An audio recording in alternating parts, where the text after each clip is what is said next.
Welcome to easy learning 700। ये MGT 211 introduction to business की short lecture series का 36 lecture है। इसमें है हमारे सामने टूल्स फॉर प्रोडक्शन प्लानिंग। जो प्रोडक्शन प्लानिंग होती है उसके अंदर कुछ टूल्स यूज़ किए जाते हैं, यानी कि जो प्रोडक्शन हो रही होती है, जहाँ पे conversion of raw material into finish goods हो रहा होता है, यानी चीज़ें जहाँ बन रही होती हैं, तो कुछ टूल्स होते हैं। जैसे कि पहला टूल यहाँ दिया हुआ है गैंट चार्ट। गैंट चार्ट जो है ये एक ऐसा चार्ट होता है जो स्केजुलिंग पर्पजेज़ के लिए यूज़ किया जाता है, और इसके अंदर जो है वो बार चार्ट्स ड्रॉ किए जाते हैं।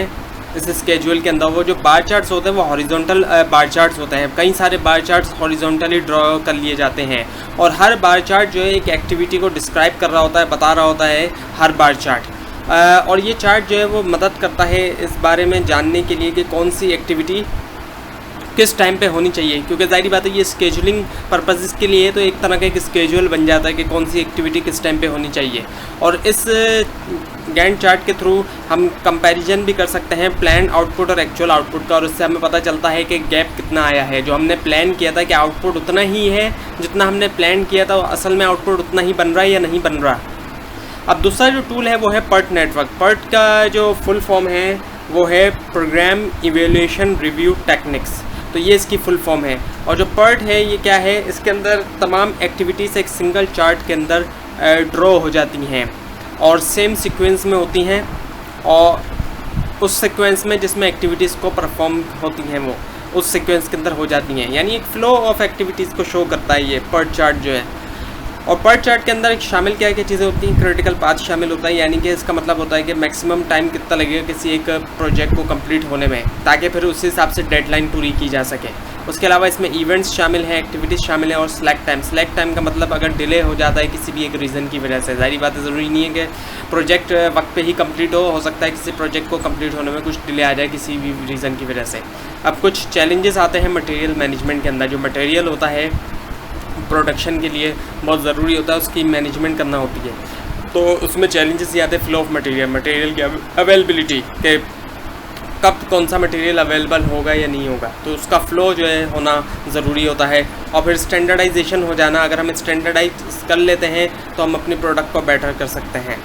अब एरियाज़ कौन कौन से हैं मटेरियल मैनेजमेंट के, वो हैं ट्रांसपोर्टेशन ऑफ मटेरियल, यानी मटेरियल ट्रांसपोर्ट होके आए, वो भी एक एरिया है मटेरियल मैनेजमेंट का। फिर जब मटेरियल ट्रांसपोर्ट होके आ गया हमारे पास, उसकी स्टोरेज, उसको रखना, उसके बाद फिर उसका पूरा रिकॉर्ड रखना, ये भी मटेरियल मैनेजमेंट में आता है। और इन्वेंटरी कंट्रोल रखना, इन्वेंटरी कंट्रोल में उसकी क्वांटिटी को कंट्रोल किया जाए और उसकी कॉस्ट को भी कंट्रोल किया जाए।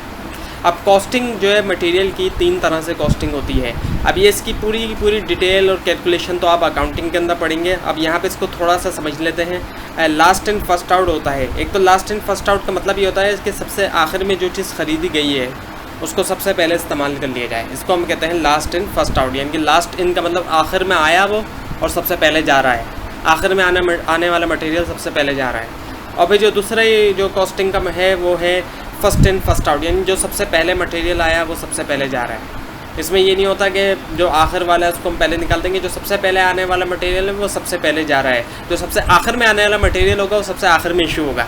और फिर आखिरी मेथड होता है एवरेज कॉस्ट। एवरेज कॉस्ट में होता ये है कि जितनी भी यूनिट्स ऑफ कॉस्ट, तमाम यूनिट्स पे जितनी भी हमने कॉस्ट की आई ख़रीदने की, फॉर एग्ज़ाम्पल 1 लाख के हमने 100 यूनिट्स ख़रीदे किसी भी चीज़ के, एक एग्ज़ाम्पल की बात ली जाए, तो हम करेंगे क्या, जब 1 लाख के हमने 100 यूनिट ख़रीदे, अब ज़रूरी नहीं है कि हर यूनिट जो है 1000 का था, कोई यूनिट था 800 का, कोई यूनिट था 1200 का, तो इस तरह से डिफरेंट प्राइसेस पे थे, लेकिन तमाम यूनिट्स की जो कॉस्ट आ रही है वो 1 लाख आ रही है और 100 यूनिट्स है। अब हम करेंगे क्या, एवरेज कॉस्ट निकालने के लिए कि 1 लाख से हम 100 को डिवाइड कर देंगे, तो हमारे सामने हर यूनिट की कॉस्ट जो है वो 1000 आ जाएगी, तो एक एवरेज कॉस्ट हम निकाल लेते हैं। तो इसमें सिर्फ ये होता है कि एवरेज कॉस्ट हमने निकालनी होती है। अच्छा, अब steps for purchase processing process, जब हम ख़रीदते हैं सामान तो उसके लिए हमें कौन सा प्रोसेस यूज़ करना चाहिए। तो सबसे पहले हमें सिलेक्शन करनी चाहिए सप्लायर्स की, हमें देखना चाहिए कौन कौन से लोग हैं जो सप्लाई कर रहे हैं माल को, उनके बारे में हमें कुछ रिसर्च करना चाहिए, कुछ देखना चाहिए, फिर उसके बाद उनको सेलेक्ट कर लेना चाहिए हमने। उसके बाद फिर इवेल्यूशन करना चाहिए कि कौन सा सप्लायर बेटर है, इसकी इवेल्यूशन हो, एग्जामिनेशन हो कि सप्लायर कैसे हैं। फिर उसके बाद उनसे नेगोशिएशन भी की जाती है। ये एक बहुत डिफ़िकल्ट प्रोसेस भी हो सकता है उनको एग्री करना किसी बात पे सप्लायर्स को। और फिर उसके बाद जब सप्लायर हमारे पास आ चुका है तो अब उसको मेंटेन करना, उनको जाने ना दिया जाए। अच्छे सप्लायर जो होते हैं उनको मेंटेन करके रखना चाहिए, उनको अपने पास से हम जाने ना दें।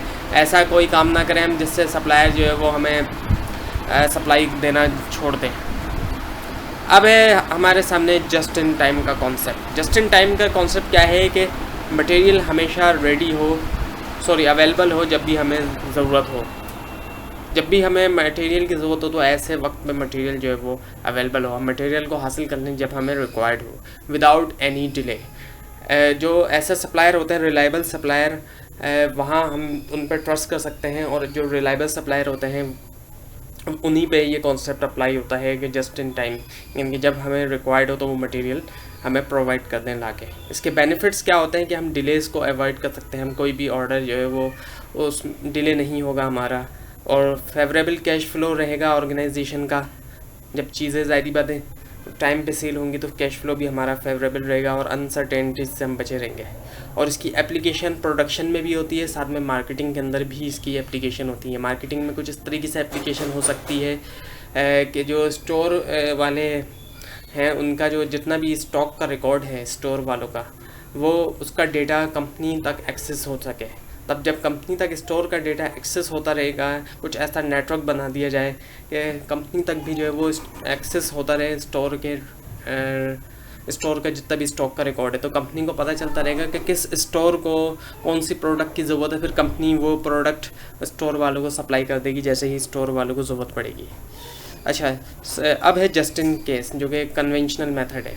इसमें क्या होता है कि सम टाइम हमें सप्लाईज़ मिल जाती हैं जब हमें ज़रूरत होती है, लेकिन कुछ बार नहीं भी मिलती, और सम टाइम जो है वो क्वालिटी रॉ मटेरियल हमें मिल जाता है लेकिन कुछ बार नहीं मिलता। तो ये कन्वेंशनल मेथड है। तो ये था आज का लेसन। आपको कोई भी कन्फ्यूजन है नीचे कमेंट ज़रूर कीजिए, और इस पूरी सीरीज़ को देखने के लिए इस चैनल को सब्सक्राइब कीजिए। Thanks for watching.